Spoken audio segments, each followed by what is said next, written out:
Agora, para resolver um problema de um país, você precisa de um líder. Você precisa de um técnico, você precisa de um líder. O Brasil precisa de líder. Líder eu sou, eu tenho muito mais experiência enquanto líder do que todos eles. Flávio nem coloco, porque a função dele é ser filho. A última coisa que um cara como filho é líder. A função dele é ser, eu sou filho do meu pai, atenção, meu pai, meu nome é Flávio Bolsonaro. Ok, entendi. Conexões JBFM. Olá, pode chegar, sejam bem-vindos. Conexões JBFM segue a rodada de entrevistas com os pré-candidatos à presidência da República. Hoje, cenário diferente, você está notando. Viemos até São Paulo conversar com ele, Renan Santos, do Missão. Seja bem-vindo. Na verdade, a gente que está na sua casa, né, Renan?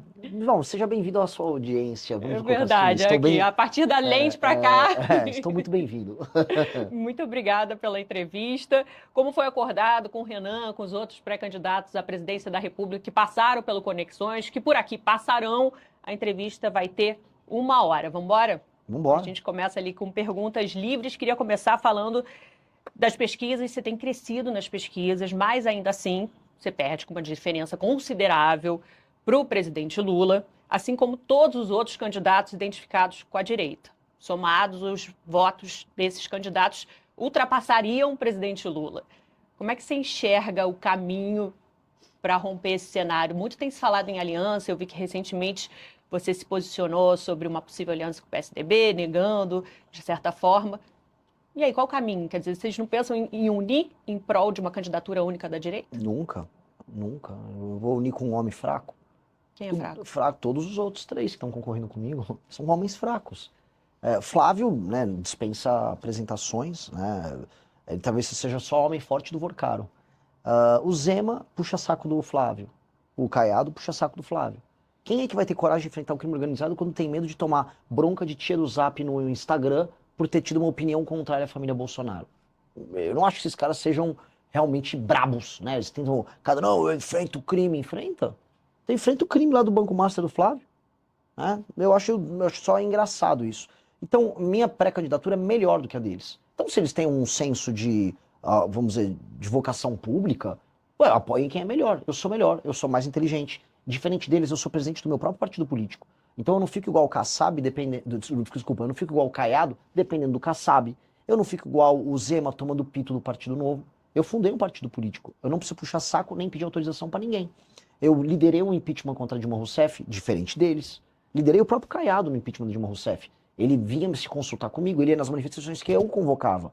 Então o que eu quero dizer com isso? Se eles têm espírito público, então eles que se juntem à única pré-candidatura que cresce de verdade e que não precisa puxar saco do Flávio Bolsonaro. Mas você acha que você tem fôlego para crescer a ponto de vencer? Sou mais novo, tenho o meu próprio partido político, tenho a maior militância dessas eleições, tenho a maior campanha em redes sociais dessas eleições.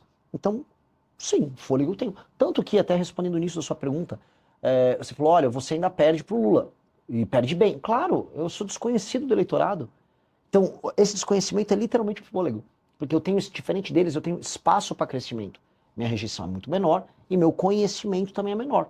Agora, quem me conhece vota? Bom, no público que mais me conhece, que é de 16 a 24 anos, de acordo com a pesquisa Atlas, eu tenho 36%. Então, sim, isto é sintoma de um fôlego de um mergulhador campeão olímpico. Você falou de rejeição menor, mas de experiência menor também, Renan. É a tua primeira eleição para a presidência da República. Você nunca disputou um cargo legislativo, nem de vereador antes. Bom, Dilma Rousseff teve grande experiência política já, né, e deu no que deu. Fernando Collor tinha grande experiência política, foi governador e deu no que deu. Ao mesmo tempo, o Milei não tem nenhuma experiência política, está fazendo um governo reformista. O Donald Trump, não estou aqui falando um julgamento, não gosto muito do mandato do Trump. Tem alguns méritos em algumas áreas, nunca assumiu o mandato. Então, eu posso encontrar bons e maus exemplos em candidatos com experiência em cargos pretéritas. Então eu posso achar bons e maus exemplos nisso. Não é isso que determina se o cara vai ser um bom líder. O que vai determinar se eu sou um bom líder é, antes de tudo, ser um líder. E eu sou um líder político há mais de 12 anos. Eu fundei o Movimento Brasil Livre em 2014. Na fundação do Movimento Brasil Livre, eu enfrentei todas as dificuldades possíveis, derrotei um governo estabelecido, que era o governo Dilma. E não foi apenas nas ruas, eu atuei no parlamento, eu fui vice-presidente do Comitê do Impeachment, fundei o próprio partido político, liderei parlamentares ao redor do Brasil que tiveram uma atividade legislativa reconhecida, o caso do Kim Kataguiri, que é parte do grupo ao qual faço parte. Então, eu tenho muita experiência política. E eu tenho muita experiência política sendo líder do bloco político do qual eu faço parte. Porque ter experiência política sendo submisso a outra liderança no próprio bloco político não te credencia a ser presidente. Qual a experiência que o Caiado tem de ser líder? Líder. Ele não é líder de nada, não é líder nem do PSD. Tem que se submeter às decisões do Kassab. Qual a experiência do Zema de ser líder? Nenhuma. Ele tem que obedecer. Ambos governam estados Não, governo, importantíssimos. um técnico com pode ser um muita bom experiência, governador. Caiado. O que está demonstrado, por exemplo, o Zema, até para refrendar o que eu estou falando, o primeiro cargo dele foi ser governador. Tarcísio, o primeiro cargo dele foi ser governador. E ambos queriam ser pré-candidatos à presidência da República. O que eu posso dizer para você é, um técnico como o Tarcísio, que ele era um técnico do governo federal, um técnico pode assumir um mandato do ponto de vista técnico. Agora, para resolver um problema de um país, você precisa de um líder. Você precisa de um técnico, você precisa de um líder. O Brasil precisa de líder. Líder eu sou, eu tenho muito mais experiência enquanto líder do que todos eles. Flávio nem coloco, porque a função dele é ser filho. É a última coisa que um cara como filho é líder. A função dele é ser, eu sou filho do meu pai, atenção, meu nome é Flávio Bolsonaro. Ok, entendi. Então, claramente isso não é um problema. Você fala da experiência do MBL, do movimento que você fundou ali, né, junto e que foi importante no impeachment da Dilma, que trouxe uma juventude grande, que foi essa juventude que fundou agora o partido, Missão, há menos de um ano. A gente vai passar por um bloco de perguntas dos temas quentes, temas do dia, e um dos temas quentes é um tema... Aliás, você está sempre indo nos temas quentes, mas é um tema que se posiciona muito claramente, é a escala 6x1. Fim da escala 6x1. Está avançando, chegou no Senado. A gente tem até agora uma publicação de um grande manifesto reunindo, você viu, entidades empresariais, representam 90% do PIB do país, colocando uma alternativa que é PEC 12 do trabalho flexível, contrária à escala 6x1, ao fim da escala 6x1, à escala 5x2. Como é que é a sua posição? Eu já vi que você se posicionou contrário a isso. Minha posição é que o que o governo fez foi vagabundagem. A palavra é vagabundagem. Assim, o Brasil ele é um país que está fora das cadeias globais de produção. E para a pessoa que não está nos assistindo, o que isso significa? Significa que se você vai fazer um carro, nenhuma empresa quer jogar os componentes do carro para aqui. Se você vai fazer um celular, os componentes não são feitos aqui. Por quê? Porque é caro produzir aqui. E se é caro produzir os produtos que o mundo consome, significa que nós não teremos empregos de qualidade aqui. Então, o Brasil devia estar focando, que eu vou focar no meu governo, em fazer reformas que aumentem a competitividade. O Lula não liga para isso. A lógica do Lula, você pode pegar um mapa eleitoral do PT, é obter votos onde as pessoas não trabalham. E é verdade. Não estou aqui fazendo uma declaração preconceituosa nem nada. Onde você tem menos atividade econômica, onde você tem um maior número de pessoas dependendo de auxílios governamentais, a taxa de voto, o percentual de voto no Lula é maior. O Lula é inimigo do trabalho e da produção. Desculpa cair no clichê de xingar o Lula disso e daquilo. O Lula, a vida inteira dele foi lutar contra o trabalho. A vida inteira dele foi essa. E aí as pessoas vão perder, e eu estou avisando, nosso deputado Kim, estou avisando, vocês estão caindo numa conversa mole. O brasileiro está passando por um arroxo, ou seja, nós passamos agora, está aumentando os juros, está aumentando a inflação ao mesmo tempo. O dinheiro vai ficar mais caro, os produtos estão ficando mais caros, os serviços estão ficando mais caros, e o governo está falando, e você vai trabalhar menos. Ora, se a nossa produtividade não aumenta, portanto, a quantidade de dinheiro que o brasileiro gera por hora de trabalho não aumenta, como é que ele faz para pagar essa conta? Ele tem que trabalhar mais. É por isso que, tá todo mundo, o cara tem às vezes um emprego 5x2 na semana e fim de semana faz Uber. A mulher dele, que às vezes cuidava dos filhos, tá tendo que fazer pudim, tá tendo que fazer bolo para vender, tá todo mundo tendo que ralar para poder manter algum estilo de vida. A classe média tá sendo destruída. E a resposta do governo é, não, fica tranquilo, você vai trabalhar menos e vai ganhar mais. É mentira. É mentira, é um estelionato, é papo de vagabundo do Lula. E assim, qual foi a resposta da direita? Porque tem a direita, vai aquele Nicolas Ferreira, aquele patife Flávio Bolsonaro, volta com o governo. Volta com o governo. Que coisa imunda. Não tem coragem de se posicionar porque tem medo de perder voto. E aí nós nos posicionamos contrários, porque o que o Brasil precisa é flexibilização nas leis trabalhistas. Que é exatamente essa PEC. Ela gera alguma flexibilização, porque ela faz com que você pague por hora, mas aceitando que houve uma diminuição de jornada de 44 para 40 horas. Ok, diminui de 44 para 40 horas. Isso vai fazer com que o brasileiro tenha que trabalhar, vá trabalhar menos? Não! O brasileiro vai fazer bico por fora. Todo mundo que tem restaurante, e mesmo agricultor já está combinando de fazer assim, olha, eu não vou poder, eu vou precisar que a gente trabalhe no sábado e no domingo. Então contrata os seus caras, você fala pro vizinho, eles trabalham até tal dia, e aí nos outros dias eu vou ter que contratar. Só que para quem eles vão jogar o custo dessa ineficiência? É no preço da comida, vai jogar para o consumidor. vai diminuir as margens, já está todo mundo atolado, o agro está com um surto de recuperação judicial agora. É isso que o governo propõe? Enquanto ele aumenta os custos de quem trabalha e produz, os juros estão aumentando, porque o governo não para de gastar mal, a inflação está subindo, a gente está indo para uma crise gigantesca. O Brasil, não entrou num colapso econômico lá naquela crise do governo Dilma, você lembra? 2014, 15, 16? Porque surgiu a uberização. Porque foi na mesma época que chegaram os aplicativos no Brasil, e aí todo mundo que perdeu o emprego pôde virar entregador ou pôde virar motorista de Uber. E aí milhões, porque pensa assim, são milhões de motoristas, milhões de entregadores. E o núcleo familiar dessas pessoas? Quantas dezenas de milhões de pessoas não foram salvas da pobreza extrema nos grandes centros urbanos por conta da chegada da tecnologia? Hoje, eles estão tentando, vamos dizer, sabotar até essa atividade.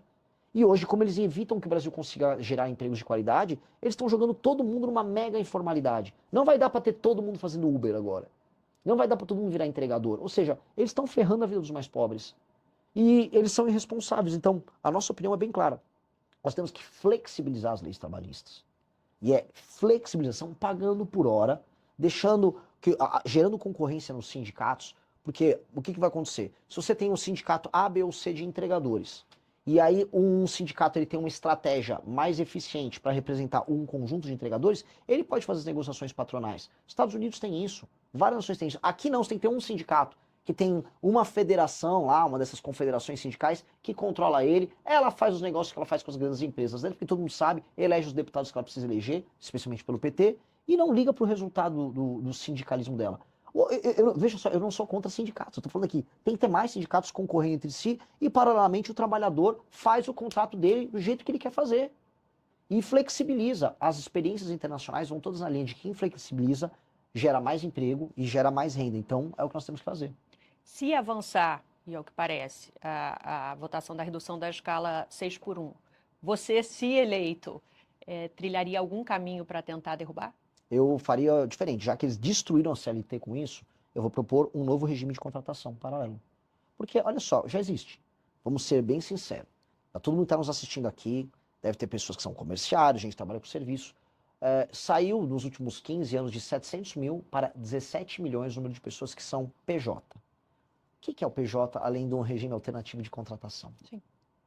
Porque as pessoas não é um querem. grande empresário. Então, o que está acontecendo? O cara que virou PJ, ele não virou um businessman. Ele está vendendo a força de trabalho dele, dando um cambalacho na CLT, que não funciona. Ora, que tal nós aceitarmos que isso é um cambalacho e nós criarmos um regime alternativo formal, tudo certinho, bonitinho, a pessoa não precisa criar uma PJ, que ela trabalha como pessoa física e ela vem na força de trabalho e preste o serviço dela de maneira mais tranquila. Mas aí derrubando uma suposta redução da escala que passaria... Aí a pessoa é livre para fazer, porque o PJ já é livre para fazer. Você vai apresentar uma alternativa. Alternativa. Aí as pessoas misteriosamente vão preferir a alternativa. É isso que vai acontecer. Porque do jeito que está, é um regime mentiroso que o Lula está usando para se reeleger, enganando pessoas em áreas urbanas que vivem um drama. Qual é o drama do cara da pequena porcentagem da população que vive na escala 6x1, que é uma pequena porcentagem. CLT 6x1 não é o grosso das pessoas que trabalham no Brasil. Pois bem, é o cara que é um trabalhador urbano, que demora horas para sair de uma periferia e trabalhar numa região mais central e voltar. Esse cara gasta 2 horas, às vezes 3 horas, para ir e voltar do trabalho, todos os dias. Este cara não tem vida, ele está exaurido ao longo da semana. E ainda ele tem o trabalho no sábado. Pois bem, esse é o cara que no início se empolgou com o fim da escala 6x1. Ele está sendo enganado, estão mentindo para ele.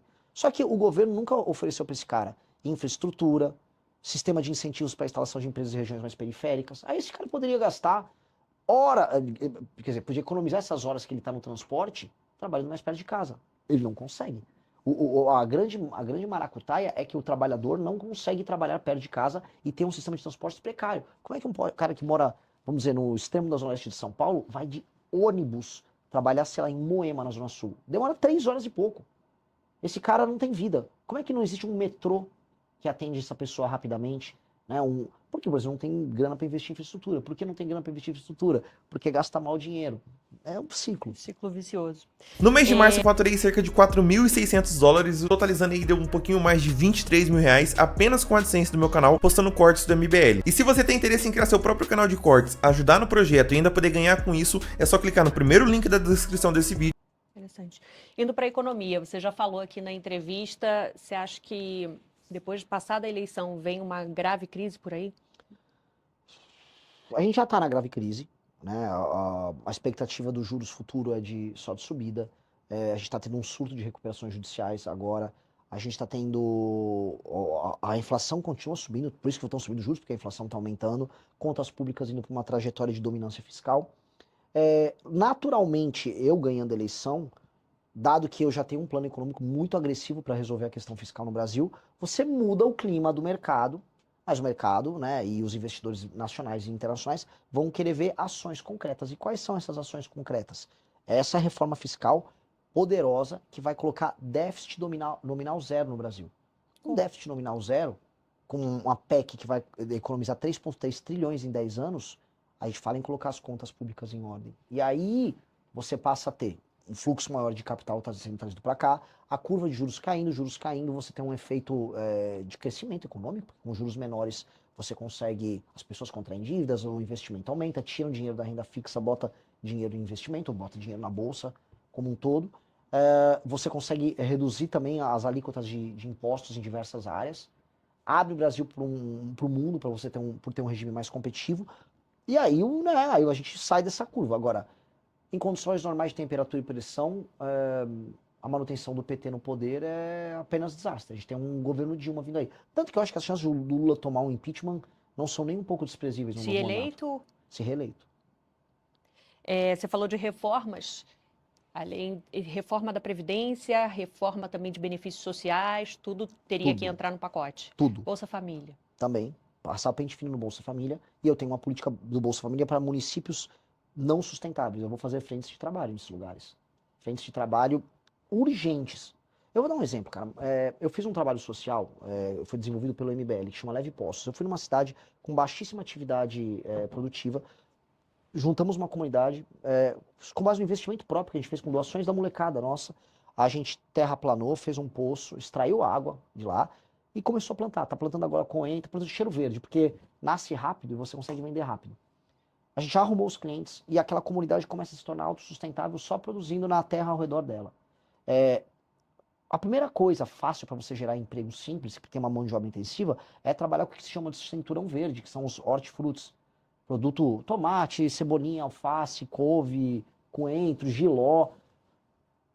Nós temos que fazer essas frentes junto com o agro e frentes envolvendo infraestrutura em municípios que estão tomados por Bolsa Família. Urgente.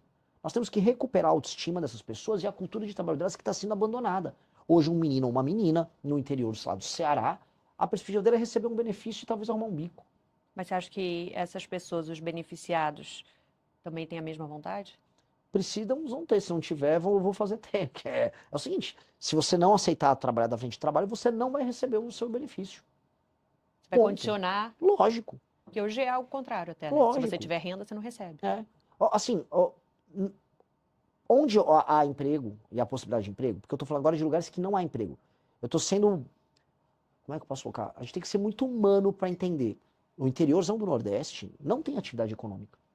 Não existe. Você sai de uma cidade para outra no Rio Grande do Norte, não tem caminhão passando. O que quer dizer isso? Não tem atividade econômica, não tem circulação de mercadoria. Você chega numa quarta-feira à tarde, numa cidadezinha de 3 mil habitantes no Rio Grande do Norte, tá um sujeito da minha idade parado numa cadeira, assim, na frente da casa dele, assim, ó, olhando pro vento. Isso não é vida. Então, há o lance, assim, o cara recebeu o Bolsa Família e não quer trabalhar. Muitos casos, assim, agro e comércio se ressentem demais. Dito isso, também tem a ausência de atividade econômica. Então, nós temos que começar a apertar essas cidades a terem atividade econômica. O governo, e assim, a infraestrutura e o cinturão verde são dois caminhos muito rápidos para você já inserir essas pessoas no mundo do trabalho. E assim, eu estou te dando uma alternativa. Não quer trabalhar, não vai receber Bolsa Família. Não vai. Agora, tem lugares que não conseguir chegar lá, continua lá com Bolsa Família e vamos resolver de outra maneira. Então, indo para a questão fiscal, vai ter que passar pente fino em benefícios sociais. O BPC tem um monte de fraude. Um monte de fraude. E o BPC, o valor é muito maior do que o Bolsa Família. E ainda é corrigido de acordo com o salário mínimo. É um monte de fraude. Arrumei uma briga enorme aí, continuarei arrumando a briga. A máfia do laudo falso do autismo. Se eu quisesse pegar um lado falando que eu sou autista, eu conseguia. Eu já sou meio hiperfocado e tal. Hoje você tem laudo falso, eu tô falando. Para conseguir benefício? Lógico. Hoje, com a lei Berenice-Piana, lá de 2012, foi equiparado a outras deficiências o autismo. Então, uma pessoa que é deficiente, por exemplo, pode perder uma perna, perder os movimentos, ela não paga imposto na hora de comprar um carro. Faz sentido, aquela pessoa, né, é todo um esforço que ela tem para ter aquele carro. Aí um autista, nível 1, que consegue um laudo malandro e não paga imposto para comprar. Pô, isso é injusto. Com todo mundo na cadeia. A começar pela pessoa que tem uma deficiência e fica na fila para conseguir o benefício que ela merece, porque uma pessoa, conseguiu um laudo do autismo, aí põe aquele colarzinho, fica se fingindo de deficiente para obter benefício. Não tô falando que todo autista faz isso. Tem pessoas que são autistas que eventualmente precisam do benefício. Agora, tem milhares e milhares de malandros que estão pegando o benefício. Você estabelecer critérios ou gravidade. Vou passar o pente fino. Assim, se a pessoa ela não está inviabilizada, no sentido que ela precisa de suporte de outras pessoas para poder fazer as suas atividades básicas, ela não vai receber benefício. Não vai. Eu sou meio tímido. Tem uns influenciadores, eu juro pra você, eu dá raiva. Porque tem uns influenciadores, assim, famosos. Tem um menino, o Yuji, um japonesinho. Eu sou autista nível 1. Calma aí, cara. Você é um autor, apresentador de TV, ganha bem pra caramba e não quer pagar imposto? Toma banho, cara, sabe? Vamos parar com essa... Isso é tiração de sarro com as pessoas. Isso é tiração de sarro com autistas que precisam, com mães de autista que, a vida dela é um inferno. Essa pessoa precisa de um benefício que ela não consegue trabalhar para sustentar. Então, a mãe do autista real precisa, o malandro não. Isso dá uma raiva. Porque são, assim, o brasileiro encontra brechas para fazer a malandragem dele. E isso está custando muitos bilhões. Isso é só um pedacinho das fraudes. E os penduricalhos, os supersalários, o alto funcionalismo. E as renúncias fiscais de empresas que não precisam. E vamos botar aqui os reajustes automáticos e a falta de incentivo no serviço público para que as pessoas tenham desempenho. A gente vai reformar tudo isso. Isso você acha que você consegue aprovar? Preciso aprovar. Essa é a primeira coisa que eu preciso aprovar. A reforma fiscal. Isso é a primeira coisa. Assim, aí, cara, se eu ganhei a eleição, eu acumulei capital político. Eu vou gastar meu capital político fazendo isso. Gostou deste corte? Então deixe seu like, inscreva-se no canal e ative as notificações. Assim você não perde os próximos vídeos e ajuda o Brasil Politizando a levar mais informação e debate para cada vez mais pessoas.